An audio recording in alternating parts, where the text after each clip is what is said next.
Hello friends, welcome to my YouTube channel last minute तैयारी। मेरा नाम नीतू शर्मा है और आज हम पढ़ने जा रहे हैं हमारा 12th एनसीईआरटी बायोलॉजी का third chapter which is about the human reproduction. इससे पहले हम 2 चैप्टर पढ़ चुके हैं, हमारे 2 कंप्लीट हो गए हैं। First one was reproduction in organism and the second one was sexual reproduction in flowering plant. आज हम पढ़ते हैं हमारा third chapter which is human reproduction. So let's start. Okay, human reproduction, human being जो है इट रिप्रोड्यूसेस सेक्सुअली, और हमें पता है कि ये क्या है, क्योंकि एनिमल की कैटेगरी में वो हाईली एडवांस्ड ऑर्गेनिज्म है और वो किस कैटेगरी में आता है, विविपेरस की कैटेगरी में आता है। ठीक है, विविपेरस की कैटेगरी में आता है, मतलब वो अपने जैसों को जन्म देता है, ना कि उन अंडे से पैदा करता है। ठीक है, तो it is not comes under the category of oviparous but it is viviparous. और ह्यूमन बीइंग की अगर हम बात करें तो अगर हम इसके लाइफ की बात करते हैं, किसी भी एनिमल की अगर हम लाइफ की बात करते हैं तो उसको हम 3 स्टेजेस में डिवाइड कर सकते हैं।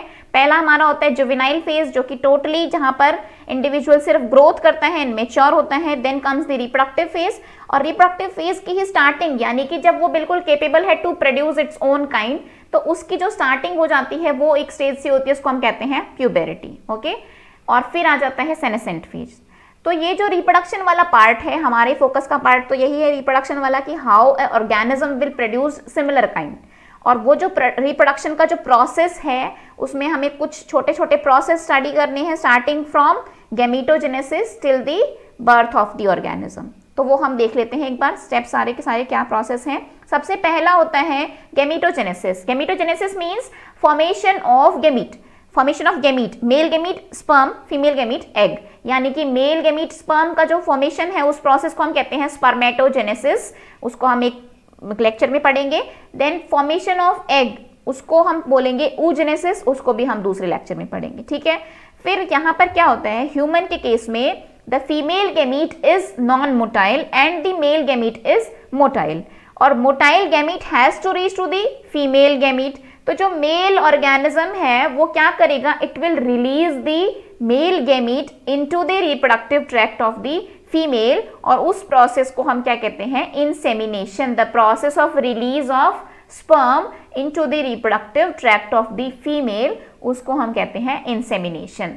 अब दोनों गैमीट्स एक साथ आ गए हैं, नाउ दे विल फ्यूज, और वो फ्यूजन जो होगा उस प्रोसेस को हम क्या कहते हैं, fertilization, and it will result into the formation of a zygote. और जाइगोट क्या होगी, it is the first cell, it is the precursor to the life, यानी कि जो नया इंडिविजुअल बनेगा उसकी जो पहली सेल होगी, मीन्स जो नींव होगी, वो क्या होगी, जाइगोट।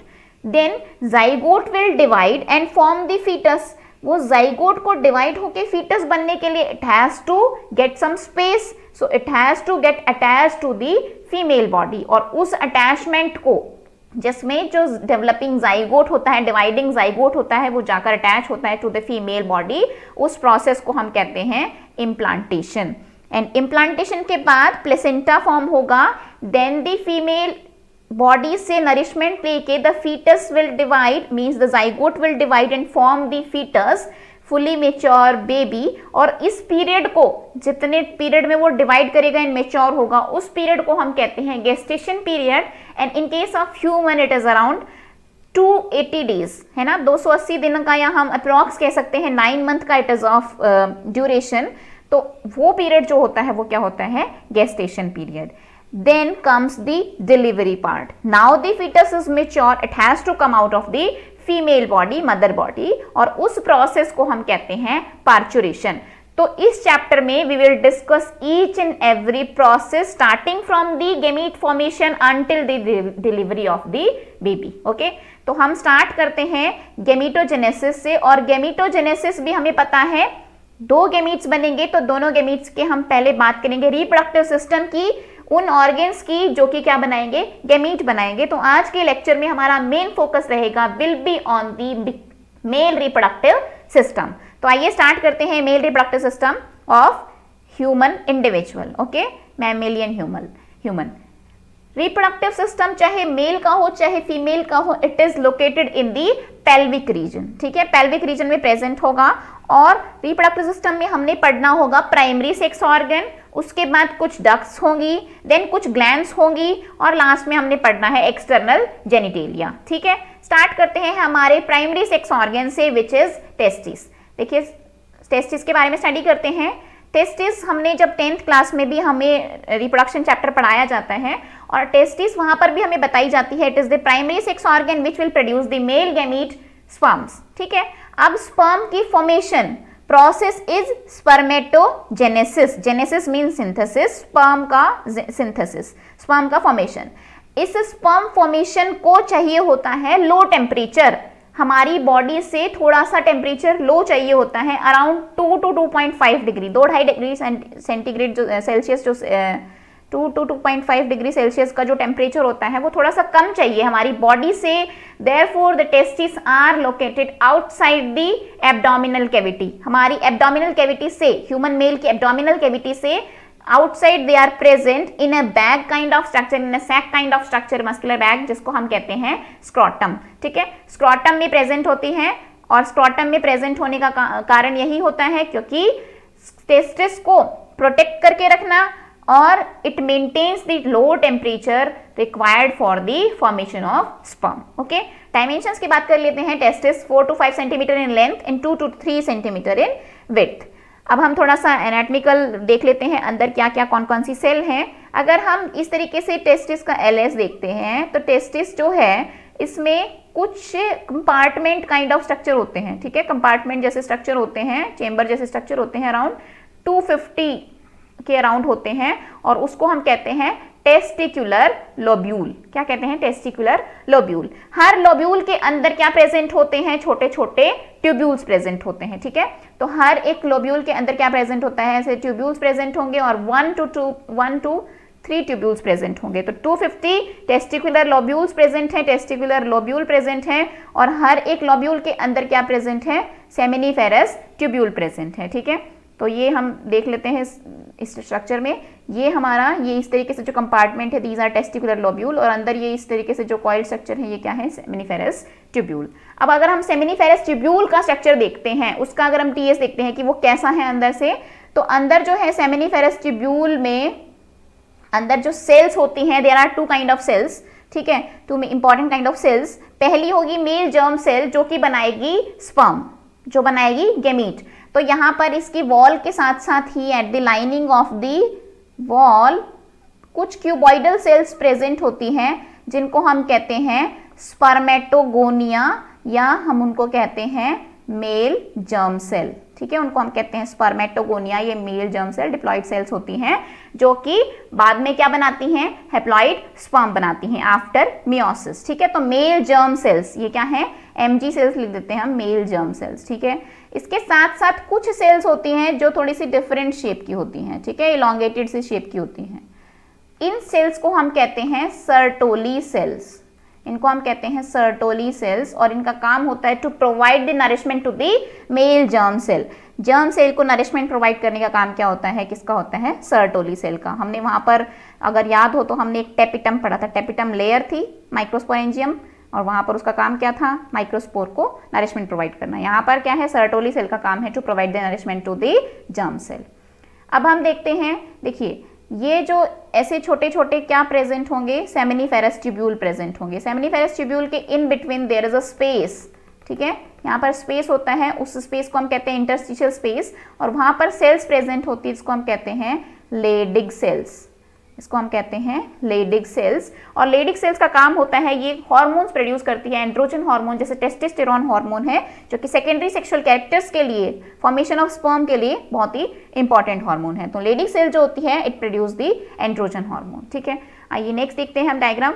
ये डायग्राम जो है सेमिनिफेरस ट्यूब्यूल का ही डायग्राम है, और यहाँ पर हमें दिखाई दे रही है ये क्यूबॉइडल सेल्स जो हैं, ये क्यूबॉइडल सेल्स जो हैं ये क्या है? हमारी मेल जर्म सेल है, और ये कुछ इस टाइप की जो सेल है ये क्या है? हमारी ये जो सेल है ये क्या है? सर्टोली सेल, और ये है मेल जर्म सेल, और ये है सर्टोली सेल। ठीक है, और इन बिटवीन कुछ सेल्स हैं, ये जो ऐसी बड़ी बड़ी सेल्स हैं ये हमारी क्या है? इंटरस्टिशियल सेल, या हम इसको कह सकते हैं लेडिग सेल, जिनका काम है हार्मोन प्रोड्यूस कराना। ठीक है, चलिए आगे हम देखते हैं। ये हमारा प्राइमरी सेक्स ऑर्गन खत्म हो गया है। अब हम बात करते हैं कुछ डक्ट्स और ग्लैंड्स की। पहले हम डक्ट्स की बात कर लेते हैं कि जो ये स्पर्म बने हैं इनको आगे आगे ट्रैवल कौन कराएगा, उनका ट्रांसफर कौन कराएगा? कहीं ये स्टोर होंगे, कहीं ये ट्रांसफर होंगे, तो वो हम एक बार देख लेते हैं। तो डक्ट्स में हमने 4 चीजें देखनी है, 4 डक्ट्स याद रखनी है, the rete testis, vasa efferentia, epididymis and vasa deferens. ठीक है, जो हमारा सेमिनिफेरस ट्यूब्यूल है वो सबसे पहले ओपन होगा रेटेटेस्टिस में। अगर मैं यहाँ लिखती हूँ सेमिनिफेरस ट्यूब्यूल है हमारा, ट्यूब्यूल जो होगा एक स्ट्रक्चर में ओपन होगा जिसको हम कहते हैं रेटेटेस्टिस। ठीक है, रेटेटेस्टिस में ओपन होगा। रेटेटेस्टिस के जरिए उससे होता होता ये एक ट्यूबुलर स्ट्रक्चर में पहुंचेगा जिसको हम कहते हैं, अभी हम डायग्राम में देखेंगे, उसको हम कहते हैं वासा इफरेंसिया, उसको हम कहते हैं वासा इफरेंसिया। ठीक है, सेमिनिफेरस ट्यूब्यूल से रेटेटेस्टिस, स्पर्म की हम बात कर रहे हैं, स्पर्म जो बने हैं, स्पर्म जाएंगे आगे सेमिनिफेरस ट्यूब्यूल से रेटेटेस्टिस, रेटेटेस्टिस से वासा इफरेंसिया, देन वासा इफरेंसिया से ये जाएंगे एक हाईली कॉइल्ड स्ट्रक्चर जिसको हम कहते हैं एपिडिडाइमिस, इसको हम कहते हैं एपिडिडाइमिस। अभी क्लियर हो जाएगा जब हम डायग्राम में देखेंगे।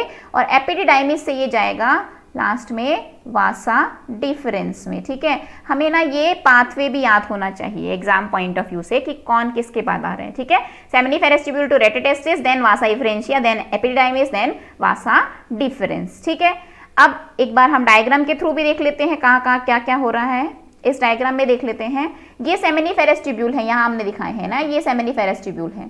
ये सेमिनिफेरस ट्यूब्यूल जो है ये एंटर होंगे यहाँ से, ये वाला जो स्ट्रक्चर है ये कैपिलरी काइंड ऑफ स्ट्रक्चर है इस टाइप से, ये है रेटेटेस्टिस। ठीक है, इसको हम कहते हैं रेटेटेस्टिस। रेटेटेस्टिस जो है ये इस टाइप से ओपन होगा, इस स्ट्रक्चर को हम कहते हैं वासा इफरेंसिया, वासा इफरेंशिया। ठीक है, देन ये वाला जो स्ट्रक्चर है ना, ये वाला हाईली कॉइल्ड स्ट्रक्चर, ये इतना बड़ा सा, ये इसका हेड हो गया, ये इसकी टेल हो गई, ये इसकी बॉडी हो गई, ये पूरा यहाँ से यहाँ तक का, इस स्ट्रक्चर को हम क्या कहते हैं एपिडिडाइमिस। और एपिडिडाइमिस हाईली कॉइल्ड स्ट्रक्चर है और फिर ये ओपन होगा इन अ डक्ट काइंड ऑफ स्ट्रक्चर जिसको हम कहते हैं वासा डिफरेंस। ठीक है, तो ये स्ट्रक्चर हो गया सेमिनिफेरस ट्यूब्यूल, ट्यूब्यूल से रेटेटेस्टिस, याद हो जाना चाहिए रेटेटेस्टिस, रेटेटेस्टिस से वासा इफरेंशिया, देन एपिडिडाइमिस और देन हमारा वासा डिफरेंस। ठीक है, एपिडिडाइमिस में स्पर्म स्टोर भी होते हैं, टेम्परेरी स्टोर होते हैं, जब तक कि वो आगे पास ना हो यहाँ पर ये स्टोर करके रख सकता है। ठीक है, नेक्स्ट हम बात कर लेते हैं। देखिए उसके बाद क्या है, वासा डिफरेंस जो है, लास्ट में हमने वासा डिफरेंस की बात की, वासा डिफरेंस जो है ओपन होगी इन ओपनिंग जिसको हम कहते हैं यूरेथ्रा। ठीक है, यूरेथ्रा में पता है किसकी ओपनिंग है, ब्लैडर की ओपनिंग है। ठीक है, तो वासा डिफरेंस जो है वो ओपन होगा यूरेथ्रा में, और यूरेथ्रा में कि उधर से ही यूरेथ्रा के पास में ही एक और डक्ट आ रही होगी एक वेसिकल से, सेमाइनल वेसिकल। ठीक है, वो भी हम पढ़ेंगे सेमिनल वेसिकल क्या होते हैं। वहां से एक डक्ट आएगी और वासा डिफरेंस दोनों आके मिलके एक कॉमन डक्ट बनाएंगे जिसको हम कहते हैं इजैक्यूलेटरी डक्ट, इजैक्यूलेटरी डक्ट। ठीक है, ये इजैक्यूलेटरी डक्ट का काम क्या होगा कि जो स्पर्म आए हैं, ठीक है, पूरा पाथवे कवर करके efferentia, epididymis, vasa deferens, urethra to ejaculatory duct जो आए हैं उनको पास करना टू दी आउटसाइड। ठीक है, तो यूरेथ्रा हमने बात की ना, यूरेथ्रा किसकी है, ओपनिंग है यूरिनरी ब्लैडर की, यूरिनरी ब्लैडर की ओपनिंग से यूरेथ्रा होगा और यूरेथ्रा से वो आएगा लास्ट में फिर एक्सटर्नल जेनिटेलिया जो है ह्यूमन मेल का, वो है पेनिस, पेनिस से आकर वो उसकी ओपनिंग जो है यूरेथ्रल मीटस, वहां से वो स्पर्म रिलीज हो जाएंगे। ठीक है, तो यूरेथ्रा जो है वो स्टार्ट होगा यूरिनरी ब्लैडर से, it will extend through the penis and then it will open through the opening via the urethral meatus. ठीक है, एक बार हम डायग्राम में देख लेते हैं, ये वाला डायग्राम देख लेते हैं, आइए देखते हैं। देखिए यहाँ पर देखिए ये क्या है, यूरिनरी, ये क्या है, यूरिनरी ब्लैडर है। ठीक है, और सेमाइनल वेसिकल यहाँ पर है, सेमाइनल वेसिकल से ये डक्ट आ रही है और ये यूरिनरी ब्लैडर से डक्ट आ रही है, दोनों डक्ट मिला के क्या बनेगी, एक कॉमन डक्ट बनेगी जिसको हम कहते हैं इजैक्यूलेटरी डक्ट। साथ में ये सेमाइनल वेसिकल और बहुत सारी ग्लैंड्स होंगी, वहां से सिक्रीशन आएगा और सिक्रीशन आने के बाद, ये सिक्रीशन आने के बाद ये जो चीज है, ये हमने बात की ना कि ये यूरेथ्रा से ओपन होते होते ये यूरेथ्रा एक्सटेंड होगा, एक्सटेंड होके जाएगा पीनिस से होते होते जाएगा और लास्ट में इसकी ओपनिंग होगी यूरेथ्रल मीटस, यहाँ से ये ओपन, यहाँ से रिलीज हो जाएगा। ठीक है, एक बार ये पूरा स्ट्रक्चर भी देख लेते हैं। देखिए ये क्या है, ये पूरा स्ट्रक्चर क्या है, ये स्क्रोटम है, ये टेस्टिस हो गया, टेस्टिस से हमने बात की थी सबसे पहले, रेटेटेस्टिस दिखाया नहीं है यहाँ पे, रेटेटेस्टिस, वासा इफरेंसिया, फिर उसके बाद ये एपिडाइमिस दिखाया हुआ है, एपिडाइमिस से ये क्या दिखाया हुआ है, वासा डिफरेंस दिखाया हुआ है, और वासा डिफरेंस से ये डक्ट आ रही है, इधर से सेमाइनल, ये यूरेथ्रा से आ रही है, इधर से सेमाइनल वेसिकल से आ रही है, कॉमन इजैकुलेटरी डक्ट हो गई, बीच में और भी ग्लैंड्स होंगी और ये यूरेथ्रा की जो ओपनिंग होगी ये यहाँ से होती होती पीनिस के थ्रू होती होती कहाँ जाएगी, बाहर रिलीज हो जाएगी। ठीक है, तो ये हमने पढ़ लिया कि कहाँ कहाँ स्पर्म ट्रैवल करते हैं और कैसे रिलीज होते हैं। ठीक है, उसके बाद हम बात करते हैं ग्लैंड्स की। ठीक है, ग्लैंड्स की हम बात कर लेते हैं। ग्लैंड्स में सबसे पहली हमारी ग्लैंड होती है सेमाइनल वेसिकल। सेमाइनल वेसिकल जो ग्लैंड है वो सिक्रीट करती है सेमाइनल प्लाज्मा। ठीक है, सेमाइनल वेसिकल जो है 2 ग्लैंड्स प्रेजेंट होंगी, सेमाइनल प्लाज्मा सिक्रीट करती है और उस सेमाइनल प्लाज्मा के अंदर प्रेजेंट होता है फ्रक्टोज। याद रखना है, सेमाइनल प्लाज्मा जो है, सेमाइनल प्लाज्मा वो सिक्रीट कौन करेगा, सेमाइनल वेसिकल, और इसके अंदर क्या प्रेजेंट होता है, फ्रक्टोज। और फ्रक्टोज का काम क्या होता है, फ्रक्टोज जो होता है वो जो स्पर्म होगा उसको एनर्जी प्रोवाइड करेगा ताकि वो आसानी से मोबिलिटी शो कर सके, आसानी से मोटाइल हो सके। ठीक है, तो नरिशमेंट प्रोवाइड करेगा, प्लस में जो प्लाज्मा होगा, जो सीमन होगा, सिक्रीशन होगा जो इन ग्लैंड्स का, वो सिक्रीशन जो होगा वो ये क्या सिक्रीट करेगा, वो ये भी देखेगा कि एक तो नरिशमेंट मिले और दूसरा it will provide the medium for the motility of the sperm. ठीक है, उसके बाद एक ग्लैंड होती है, अभी हमने बात करनी है, प्रोस्टेट ग्लैंड होती है एक। ठीक है, प्रोस्टेट ग्लैंड जो होती है वो सिक्रीट करती है, वो भी कुछ सिक्रीट करती है केमिकल्स वगैरह जैसे सिट्रेट आयन, वो भी स्पर्म की मोटिलिटी के लिए बहुत ही इंपॉर्टेंट होते हैं। ठीक है, और फिर एक आती है हमारी इंपॉर्टेंट ग्लैंड जिसको हम कहते हैं बल्बो यूरेथ्रल ग्लैंड या उसको हम कहते हैं कॉपर्स ग्लैंड। ठीक है, बल्बो यूरेथ्रल, यहाँ पर हम डायग्राम में देख लेते हैं एक बार। बल्बो यूरेथ्रल ग्लैंड यहाँ पर लिखा है, ये रही बल्बो यूरेथ्रल ग्लैंड, या इसका एक और नाम है कॉपर्स ग्लैंड। ठीक है, कॉपर्स ग्लैंड, और इसका काम क्या होता है, इसका काम होता है ये सिक्रीट करती है म्यूकस। ठीक है, और म्यूकस ये सिक्रीट करती है कहाँ पर, जो यूरेथ्रा वाली ओपनिंग है वहां पर, वो पूरा यूरेथ्रा वाला जो ट्रैक्ट है वहां पर करेगी, क्योंकि देखिए जो यूरेथ्रा है सेम पैसेज से यूरिन भी आता है और सेम पैसेज से सीमेन भी आता है। तो अब सेम पैसेज से यूरिन आएगा तो वो वाला जो ट्रैक्ट है वो हो सकता है अगर वहां पर कुछ यूरिन है तो वो एसिडिक होगा, और अगर वहां पर स्पर्म आएगा तो वो मर जाएंगे, वो किल हो जाएंगे। तो कॉपर्स ग्लैंड का काम क्या होता है, कॉपर ग्लैंड म्यूकस रिलीज करती है, वो यूरेथ्रा की लाइनिंग को कवर कर देता है सो दैट कि जो स्पर्म ट्रैवल करेंगे उन पर कोई इफेक्ट ना हो। ठीक है, तो ये कॉपर्स ग्लैंड का काम है। लुब्रिकेशन ऑफ द पेनिस का काम है ये, एक तो पेनिस को लुब्रिकेट करता है ताकि क्या हो सके, इजीली जो स्पर्म का रिलीज हो सके। ठीक है, और रिलीज होने के बाद जो हम कहते हैं meeting of the male and female gamete वो भी इजीली हो सके।